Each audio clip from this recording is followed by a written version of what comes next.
Hello, dear all. Good evening for those who are joining our webinar. And as we call it usually, this is investment time for our professional development. And we are very happy to see everybody joining today's webinar.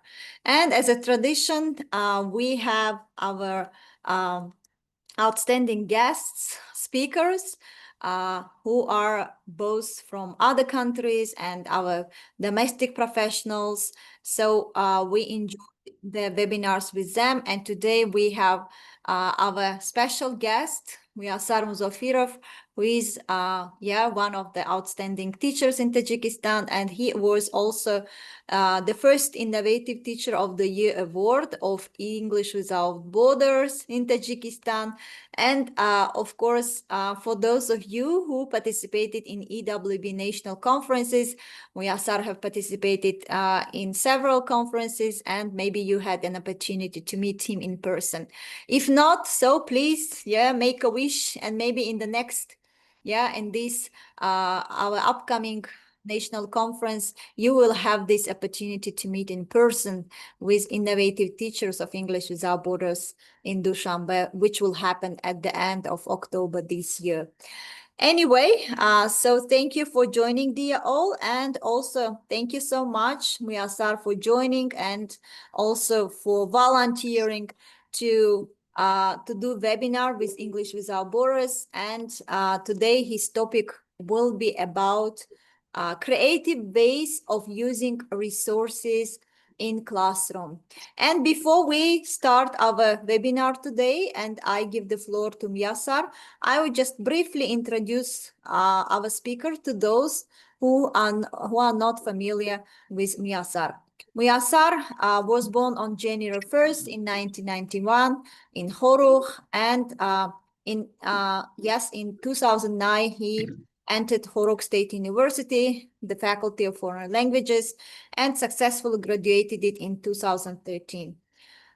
In 2013, he worked as an English teacher at the University of Central Asia, and from 2013 to 2014, he worked as an English teacher at the Khirat Public Organization, and from 2016 to 2022, he worked as an English teacher at the Lyceum for Gifted Students. And during this period, he was awarded various titles, including the title of the teacher of highest level and the honor of the Ministry of Education and the chairman of the Ministry of Education and Culture. And also he received Innovative Teacher of the Year award.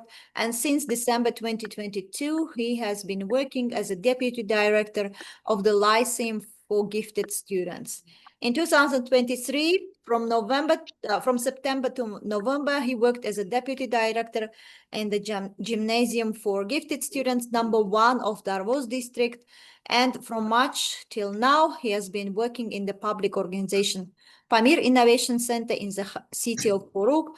And he's married and has 2 children. And dear all, so please be active, those who are joining via Facebook and via Zoom. Yes, you can leave your questions to our speaker in the chat box or in the comment box. And after the presentation, we will have a chance to address those questions to Muyassar. And once again, thank you for joining, dear all. And also, it's our pleasure to host you, Muyassar, once again. And now I'm giving the floor to you. Thank you so much, and over to you.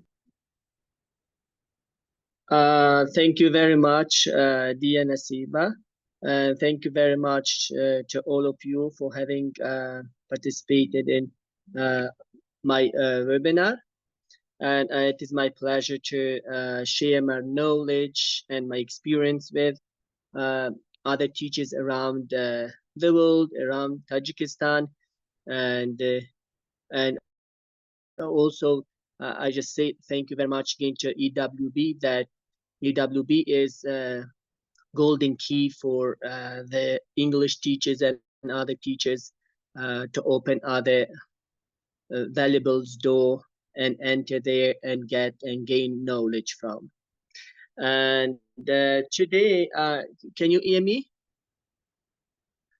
Yes? Okay. Yes, we can hear today you. I'm going to share with you the topic about, yes, sorry?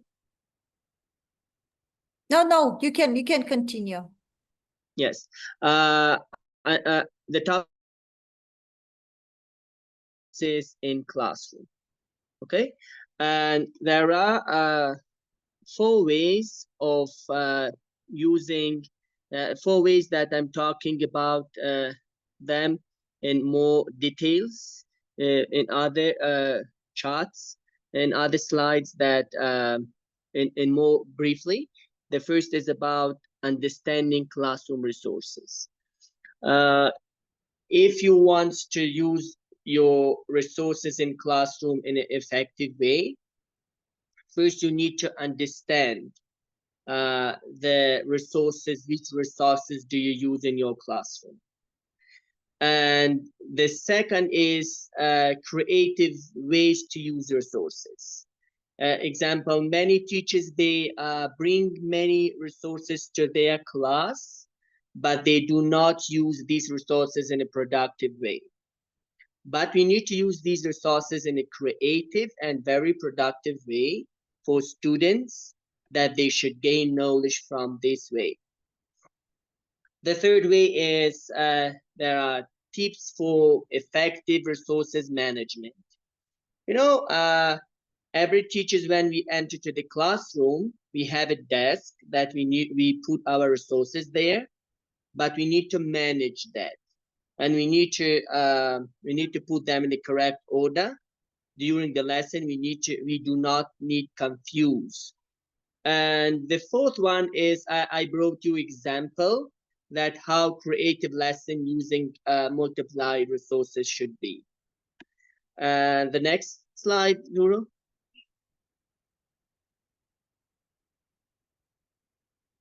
Yes.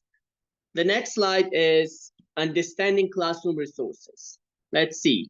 Classroom resources are more than just textbooks and markers. You know, there is not only textbooks and markers in a classroom. There are more materials and resources that we need to bring to classrooms in order to teach this topic more productive and more understandable. The first is physical. In this topic, it is included physical resources. What is physical resources? Physical resources, it is textbooks, stationery, flashcards, props, posters, and realia. Realia, it is real life object. Let's see, I'm going to show you one object that example we do in our this one in our center for students. Can you see that?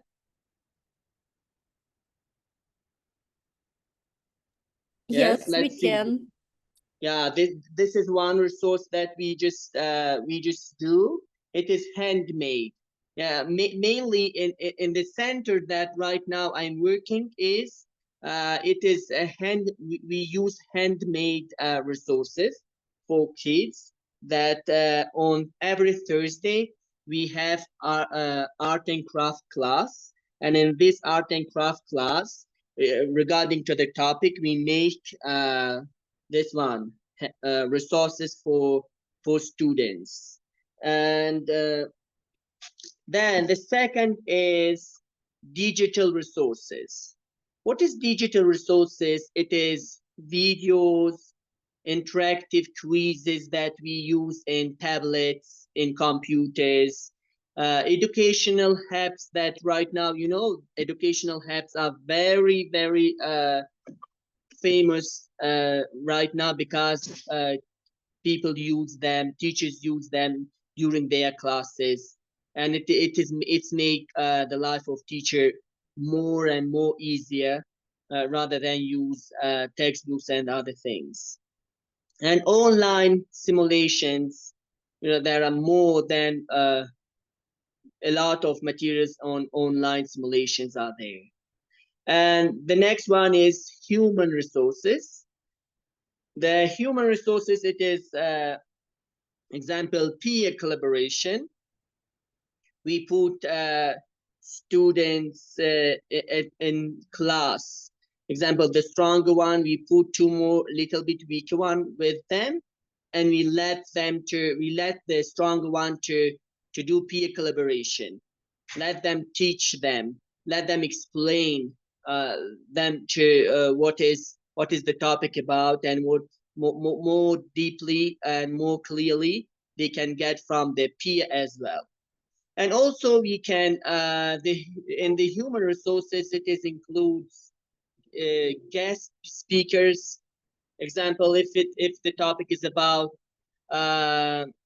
animal, we can invite the vet from the animal's doctor, and he will be has a guest speaker in our classroom, and he can talk about uh, the dog, about the cat, and how we need to take care of them, and more deeply about the topic. And also parent volunteers. They also this point should also connect to human resources, that we can invite to our classroom parents, and we do peer teaching, that uh, parents teach from the parent side, and we teach from the teacher side, and we do co-teaching together, and we make the lesson more productive and more interesting for kids and for all kind of students. And the next one is environmental resources. In environmental resources, there are classroom displays, reading corners, outdoor learning spaces. It is too boring every time when we sit with students in classroom. Okay, an example, in summertime, there are very beautiful natures and beautiful places that we can have our classrooms there. Also, we can make corners in our classroom, because, example, reading corners. In reading corners, we can put some papers, magazines, handouts, books, interesting books that the those students, that, example, they do their tasks very fast, or sometimes they can take the class boring for. They can sit in this corner, and they can be engaged in with a paper and newspaper and with the reading or something else. And you roll the next slide, please. The next slide is creative ways to use resource. It is A is physical resource. How we should use creative physical resource. It is resource rotation. First is resource rotation. How we should do it? It is, instead of giving all materials at once. Example, new teachers, they bring a lot of materials to classroom, and then they confuse which one they should use and which one they should not use. And then sometimes they use all the materials from A to Z, all the materials, and then in one day it is done. But we need to teach them in rotate. Not all materials at once, but we need to put them in a rotate. Example, flashcards, storybooks, and manipulatives weekly, so they feel new and exciting. Every week they should feel that, oh, teacher is very creative, because my teacher brings every time new methodology to class, every time new materials, every time new games. And this is very exciting for students to learn in your classroom. And another way is mystery box. Mystery box is like this. We can make a box and we call it mystery. Why it is mystery? Because students do not see what is inside of the box, and a teacher can hide object inside a box related to the lesson, to the topics. Students guess and connect theme to the learning objective. And this is also very interesting for students that they can see the box and they think that something is very special inside of the box, and they look at it and they guess what is the topic about. And also interactive walls. Sometimes I just saw that in many schools the wall has a hospital. Everywhere is white and no illustration there. And it is not good to have this kind of classroom with. And we need to have interactive walls. The walls should be very decorated and appropriate for English environment.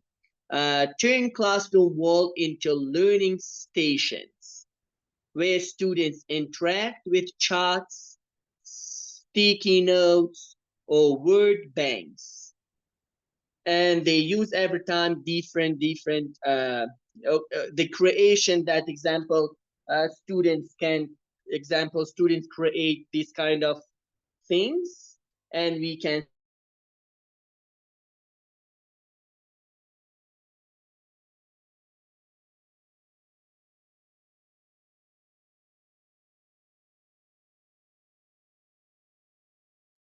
hello.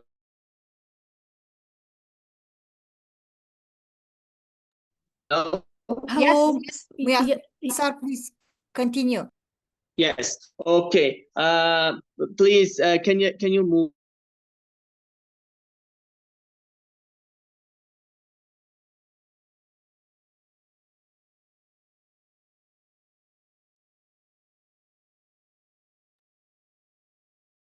Yes. Okay. The B is digital resources. Digital resources, it is very requested one in current day, because our president also use digital, and we should use technology in our classes in order to aware and students with technology. And in digital resources, it is QR code, learning trails. It is place QR codes around the classroom, linking to videos, quizzes, or online reading materials that students can, if in those centers or in those schools that mobile phone using is allowed, they can scan the QR code and they to videos and they watch digital resource.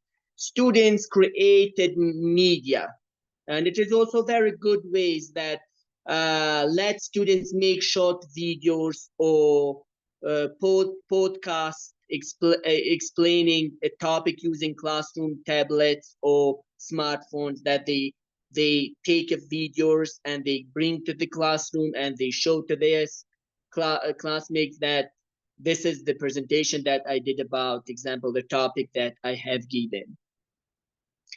And another one is gamified learning, is using tools like Kahoot, Woodwall, or quizzes, or review topics in competitive, funny way. These Kahoot and other programs that they are very productive for students in order to do the competitive way. Yes, please, can I have the C1, Euro?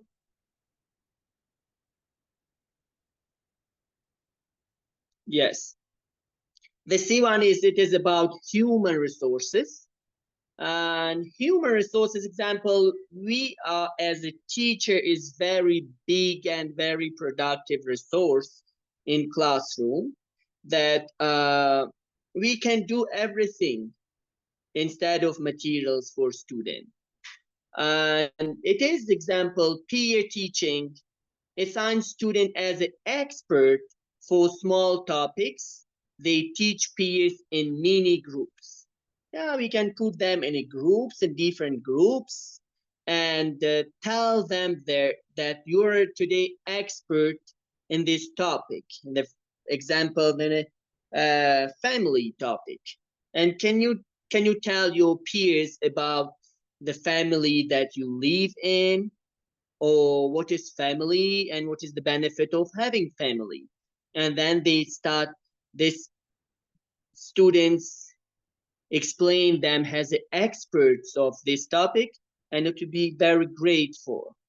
And parent talent days, it is very good way also that parent talent days we can organize in our classroom.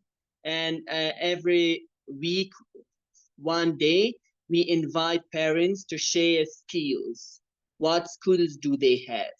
Or stories, or cultural traditions that connects to curriculum themes.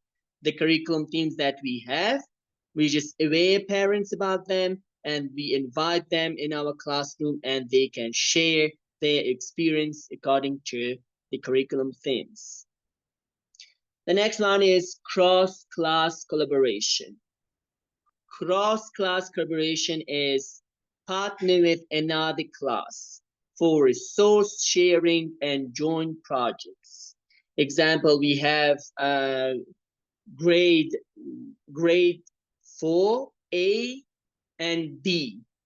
Then we are in a first in the same topic, and we can cross the classes and let students share. Example, everybody stand up, and I'm from class A and you are from class B, and let them collaborate with each other and tell each other what do they have in their classrooms, and what is the topic that they learned, and they do collaboration.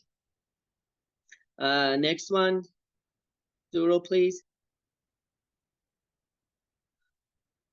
And the last one is environmental resources again. It is flexible learning spaces that use cushions, uh, cushions, floor mates, or rearranged desks to create different zones for reading, group work, and independent study. We need to make for them a confident and good environment that they should enjoy there, and they should relax, feel confident, and feel in a positive environment. And themed corners, create areas like science station with example, or story caves, that as we have in kindergartens, that the corners, that this is the construction corner, this is the environment corner, this is the medical corner, and then we need to let them in a special time. Sometimes we need to, in a break time, we need to let them to go to different corners, and according to their wish, they can do whatever that they want in this area. And outdoor learning is, as I told you, that use the schoolyard for experiments, science fair, and this kind of competitions are very well, that we bring kids to schoolyard, we bring kids to mountain and to different areas for doing experiments. Or storytelling, that we need to sit around and we kids tell us story, and we have questions and we have discussion, and it is good. Or nature-based observation activities. This is the same, that we do activities on nature. Next, please.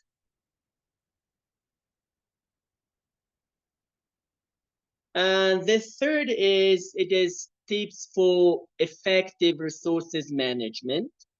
And sometimes, as I say, example, I have a lot of resources in my desk, and then I confuse how to use these resources, right? And it is, what should we do? we should first label and organize, use clear labels and colored codes so students can find and return materials easily. You know, we have shelves in our school, and we have areas. That example, the pencils are on green shelves, and other materials are in these color code spaces that students should adapt and know where they should put the materials that they use. And students' responsibility. And this point, I am very passionate about this point, because sometimes we don't put responsible on our kids, that they think that they come to school only listen to teacher and answer to teacher. No, they are responsible for being at school. They have a lot of responsibility at school, and they should feel that they are responsible. Because example, some students need to be responsible for taking care of their desks all around classroom, and assign rotating resources manager. That okay, example, Muhabbat, you are the resource manager, that you should take care of the resources that we have in our classroom, that we should not lose them and do not break them. You should take care of them, and you are responsible for it. And this students feel responsibility and do many goods management. And the next one is recycling and reusing. Sometimes example we cut these kind of material, and then we threw the rubbish on the rubbish bin. No, we need to reuse them. Turn all newspapers into reading comprehension activities. We have readings on newspapers. We do not need to throw it. We need to cut the reading spots from the newspapers and use them in the comprehension reading skills. Or bottle cups into math contests counters, that we need to example 10 or 15. 15 minus this one, 10 or this. We need to use this cups for contents. And cardboard into project boards. We use a lot of cardboard that we need to use them. Do not throw them. Or budget friendly creativity. It is encourage DIY teaching aids made from everyday items. Doing it yourself. DIY, it means that doing it yourself. Uh, Everything they should make by themselves, by their handmade. That our kids that they did. Next, please. And the last one is example creative lesson using multiply resources. For example, the topic is animals and habitats. From physical side, we need animal figurines and habitats posters. We can bring physically the materials, the animals materials, and the habitats, that posters we need to bring to classroom. And from digital side, interactive habitats quiz on tablets. We need to use the tablets for interactive quiz or other videos or other things that we can show them. And from human resource, one is invite a local vet. Example, invite local vet to talk about pet care, how we should care about their animal. And environmentally, we use outdoor habitat walk. Habitat walk around the school garden. Example, dog habitat is where that we need to bring students to this habitat and let them see and know where do they live, or about the hens, about the cocks, about the other animals. We need to walk to this space and let students visually see that and feel this space. Next, please. And this is the end of my presentation. And also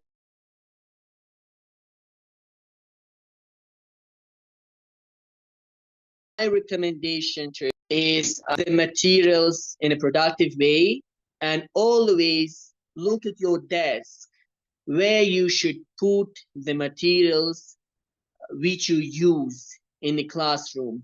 That sometimes you bring many resources and then do not confuse which one I should use and which one I should do not use.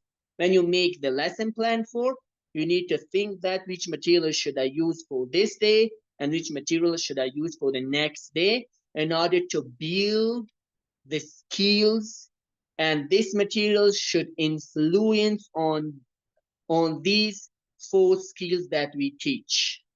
And thank you so much to everybody for your attention, and welcome. And if you have any questions, welcome.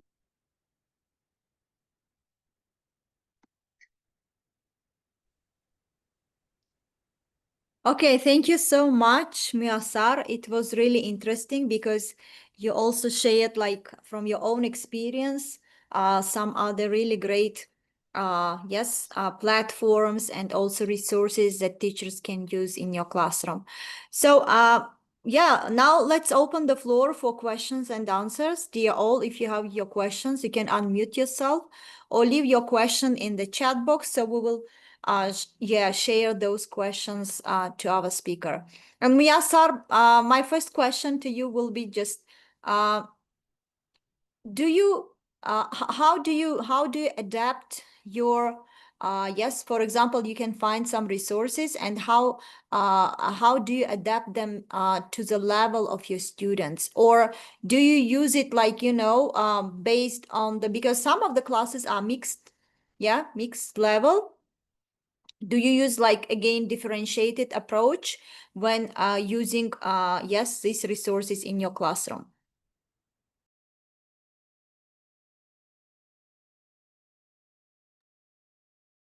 Hello, Muyassar.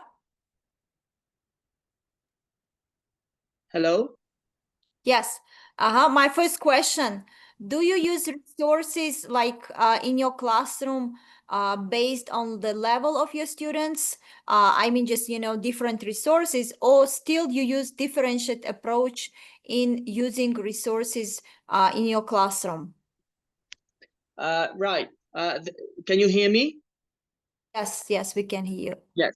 Okay. The materials that I just showed you through the call is, kids are mixed level. Example, in one classroom, it is also kids are mixed level. And according to their knowledge and according to their understanding, we use the material.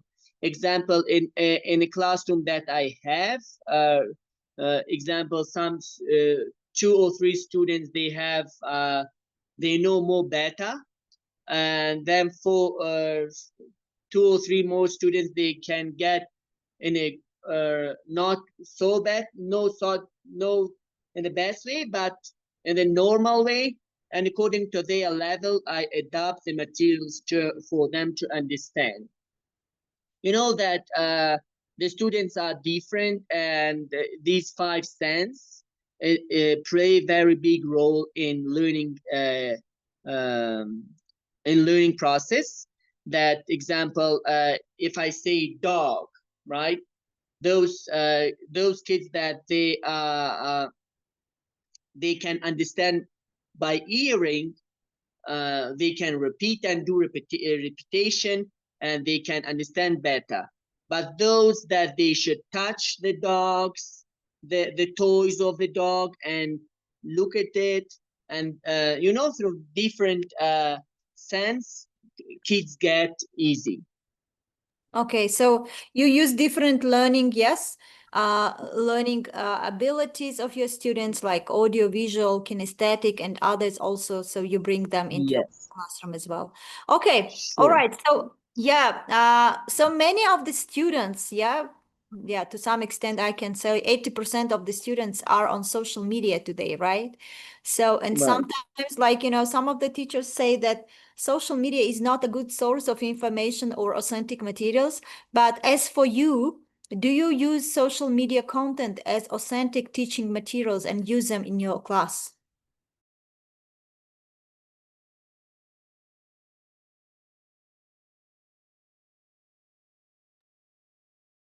Hello, Muyassar? Yes. Can you hear me? Yes. No, we lost you.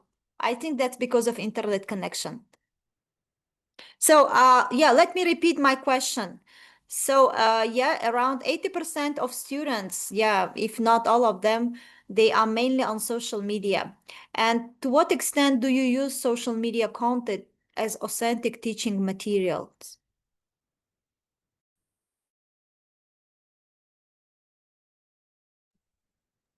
Can you hear me? Now we can hear you. Yes, go ahead. Yes. Thank you. Okay. Right now the new generations, they are very into social media, and they can learn through social media more more easy rather than from textbooks. Example, if we use social media, as I mentioned about the quizzes and the videos and the readings or something from the through the social media, they learn more better. And I often use technology and social media, tablets, projectors, and these resources in my classroom very often. Okay, thank you. Muqaddam asking, do you always use one digital tool during teaching? At least one digital tool during your teaching, and how do you adapt it according to your students' level? Uh, it is it depends on the ability and the level of students. That example Kahoot, right? uh, if my students know Kahoot very well, and I can use it in my classroom. And sometimes I use different technology. Example, sometimes I use computer in my classroom. I show on screen the presentations, and through the presentation I teach my topics. And sometimes I use the tape recorder that students can listen to the text, and through the listening we can discuss and do other more activities. And sometimes we use the topic through the questionnaires,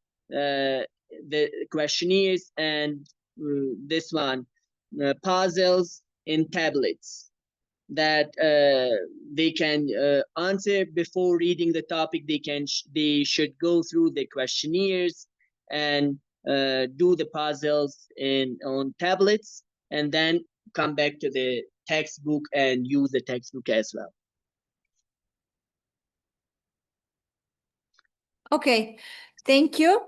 So, what strategies help shy students engage with creative activities that you use in your class? So, how do you engage those students? Well, very good and very productive question. Sometimes as a teacher we forget about shy students and silent students in classroom. and we only pay attention to those students that they are more active, and the active students get our attention too. But it is not good way. We need to pay attention to those students that they are silent and they're shy in classroom. From my experience, I always engage and involve in every activities the shy and the silent students. How? Uh, the shy and silent students can participate actively in group work. Then in group work, they feel free to share and uh, to uh, to let other kids know about their idea. They can talk freely, and also in creative way, in creating something, we put the shy students in a good responsible example. You are responsible on writing the topic or making presentation or something else. Then the active students need to be responsible on time checking and this kind, that they should participate less, but the shy should participate more. And also I do not come very fast to the shy students, because sometimes when we come to shy students, they will block and they do not share their idea. And if from somewhere we need to little bit control them and see how well do they participate, we need to observe a little bit far from these students and see how well do they participate.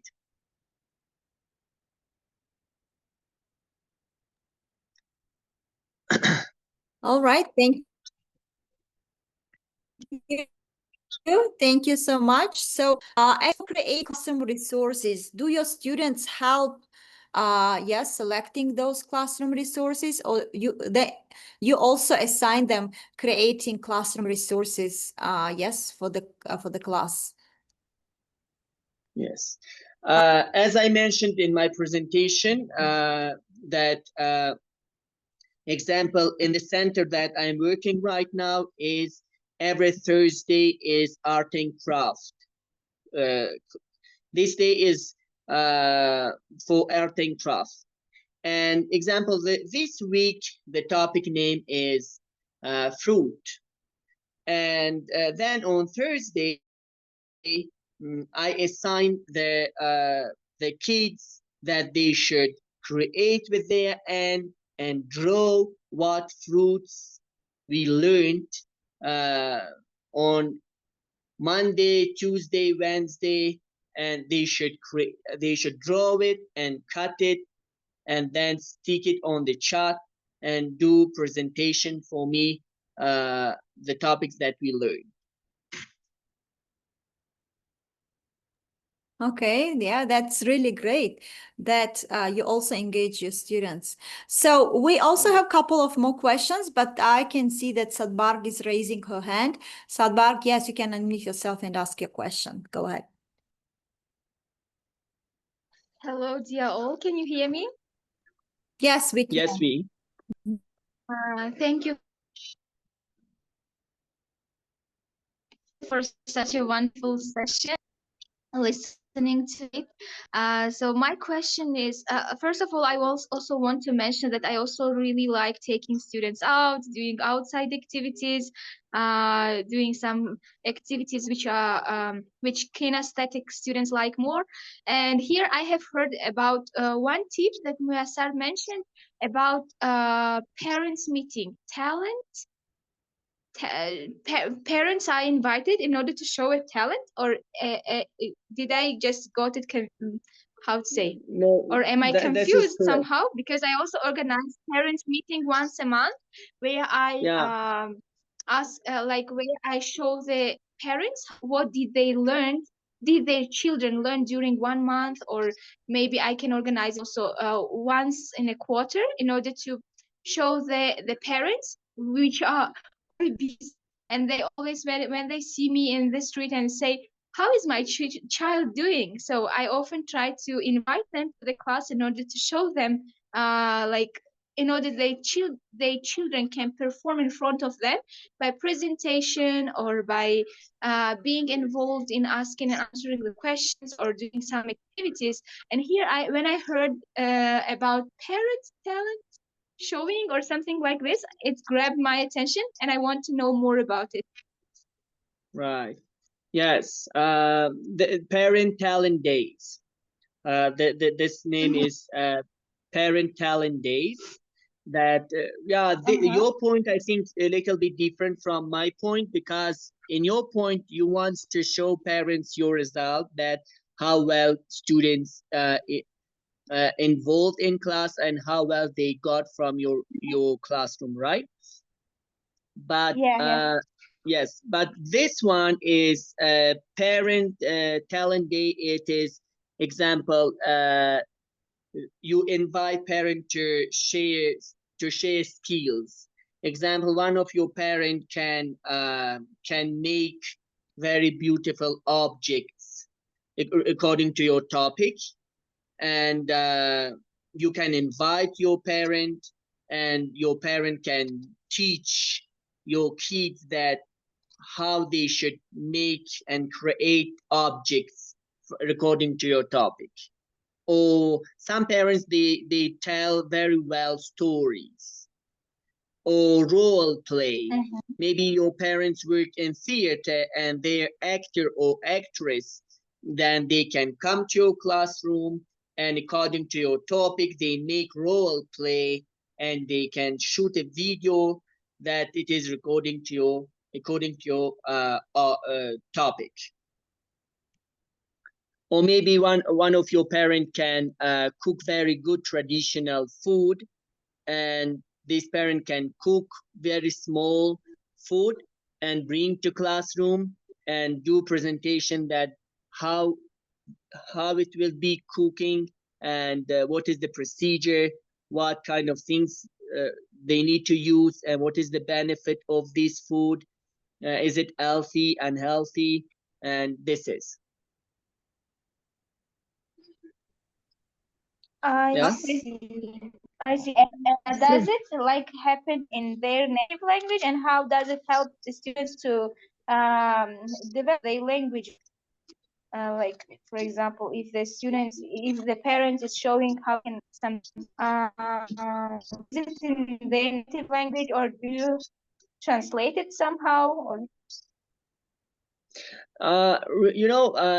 Like this, if example it is English class, and your parents know English, it would be perfect. If your parents know English, it would be perfect that your parents can speak in English and do presentation and share information in English.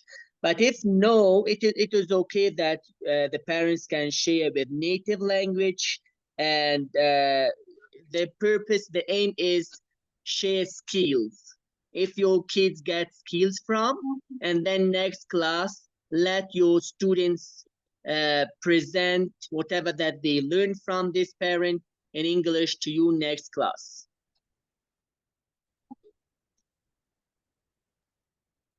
thank you, Muyassar. Okay, thank you, Muyassar. So we have some more questions. So yeah, making mistakes is another thing that students make students so stressful, and sometimes they rather be silent during the class in order to avoid making mistakes. And in your class, how do you create an environment where students feel safe for making mistakes?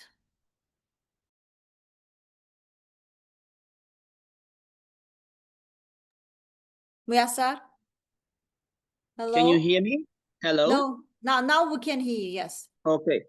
There are three kinds of observations in classroom, that silent observation, active observation, and passive observation. The active observation is very bad, that it can block students if we correct them always their mistakes. And they do not share their information anymore, and then they start keeping silent. What should we do? We do not need to correct very often students' mistake. In my class, I do not correct students' mistake very often. And what should I do? I have a paper in my hand or any notebook in my hand. If my students are speaking and I mingle classroom, I take a notes. And I write my students' mistake on my notebook. And then when they finish talking, I apply these mistakes on the board. I write two versions. The first is correct version and the second is mistake. And then I do not tell the kids that who did this mistake. Nobody know who did these mistakes, but I ask my students to help me to correct these mistakes. And I say, can you look at this sentence? The first sentence, I do my homework, and the mistake is I my homework, right? And I tell their kids that, can you look at these two sentences and tell me which one is correct? And then they say, teacher, the first one is correct. And I put tick on the first one and I cross the second one. And then those students that they say the sentence, they know that they did correct, but they do not shy that nobody know that who did this mistake. And by the hand, I tell my students to repeat after me the correct version, and then they correct their mistakes by themselves. Okay. Yeah. Thank you. Thank you, Muyassar. So next question. Nobody know it, and Yes, Muyassar, we lost you.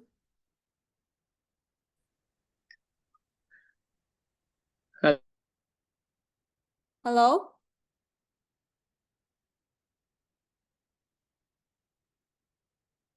Muyassar, can you hear me?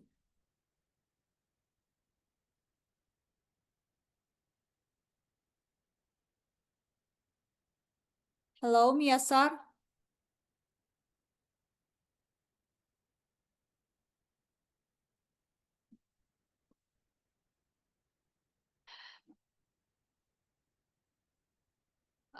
Okay, Muyassar, yeah, I think you have some issues with connection. Can you hear? Yeah. Yes, we can hear you. Okay, yeah. So thank you. And I think that another issue that teachers face in their classroom is disruptive behavior of the students. Yes. In your class, how do you address disruptive behavior without breaking the flow of the lesson? Yes, it is very common procedure that happen in every single teacher classroom, because some students are very active students that they can distract the teacher, and some students they don't want to participate in any activities and they distract the teacher's classroom. And in my classroom, it is not good that every time you call the student's name and say, example, Salim, please silent. Salim, silent. Salim, open your notebook. Salim, please listen. Salim. No, it is very annoying one that we do not need to do this. What is the correct way is, from my point of view, sometimes we need to ignore this procedure. And example, if my student do not listen to me, one student that he is always distract me and not listen to me, and I do not say the name, but I start teaching my lesson, and then silently I come to him and I say, okay, can you tell me what I told? And then the students silently and smoothly get shy and do not repeat this kind of distraction anymore. And if I always say the name of the person, and then this kid wants to do more distraction, and teacher should call the name of the person. From my point of view, I think this is. Okay, okay. Thank you. All right. So, okay, I think a couple of questions left. So, yes. The next question is Muqaddam is asking Muqaddam, yeah, maybe just I will yeah, paraphrase your question. So, you were the innovative teacher. So, Muqaddam is asking how to bring innovative teaching in a primary school classroom. What to do and how to do that. Very good question, and I hope you will apply to Innovative Teacher of the Year, and you will success. And in primary level, it is also very interesting. There are a lot of interesting topics that we can choose them and we can teach them. We have the topic that I used in my innovative teacher. It is music lesson and English lesson. We combine two subjects together, and through music and the language, I bring one topic. I brought one topic that you can also, example, you have art and craft class, and also you have art and craft class and math class. You can do something else, or in language and math. You need to combine two subjects together and product one good theme and topic, and show to other students that this is unique, that nobody did this, and this is the skills that I create by my own. The things that I did in my innovative teacher is, an example, I brought to my classroom guitar, tabla, rubab, and other instruments, and I imagine that the instruments are talking. Example, Robov say that I am the best instrument in musical instrument, that it is not comparison. And then Robov say that I am the best one. And every single of instrument, they talked about themselves. And then in the hand, we conclude that every single instrument has its own benefit and its own influence on musical system, and if they come together, they make very beautiful sound and good influence, and individually they are nothing.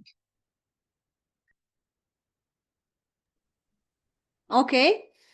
All right. Thank you so much. Okay.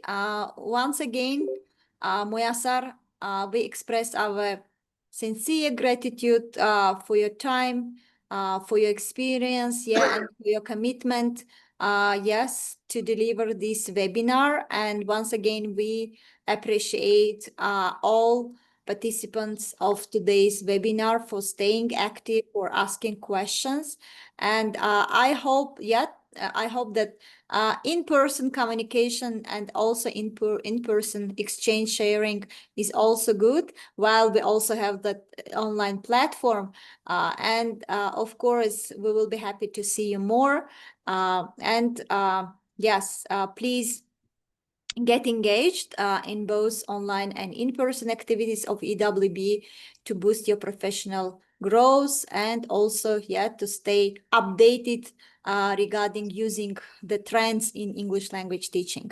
Thank you, dear all, for your active participation, and huge thanks to Muyassar once again, and hope Muyassar to see you more often on EWB platforms and also in-person activities. Thank you so much. Thank you very much for you as well, dear Nasiba and Zuro and other team of EWB and our all colleagues around Tajikistan, that this platform is unique, that open door to, for us to every single teacher, and we know each other and we share information. You know, for teachers, it is important to participate in seminars, trainings. It doesn't matter that how well experience do you have. You need to participate and you need to gain new knowledge from different teachers. Thank you so much for giving us this kind of opportunities. Yeah, thank you so much once again. Thank you for reminding that we keep the doors open for everybody. Yeah, starting from novice teachers and also just, all different teachers of English who are teaching primary level, secondary level, and higher education level. And of course, yes, we keep the door open for everyone to come to build their capacity. And also to stay connected with each other and care and share what you have with each other, and by that empowering each other. Thank you so much, dear all. Please stay alert, yes, because there will be some more updates on English Without Borders, social media, and also we have announced, one level up of TOEFL preparatory course. So if you really want to boost your TOEFL test skills, so you can sign up, and more announcements will come out soon. Announcement about EWB National Conference and Expo, you can apply to that. And also please save your spot at this 5th National Conference of EWB by staying active with EWB on our online platforms and in-person activities as well. Thank you so much. Yeah, dear all, have a great evening and see you tomorrow with our speaking club. And of course, we'll be happy to see you again and again on our platforms. Thank you. Have a great evening. Bye-bye. Thank you so much. Thank Bye-bye. you.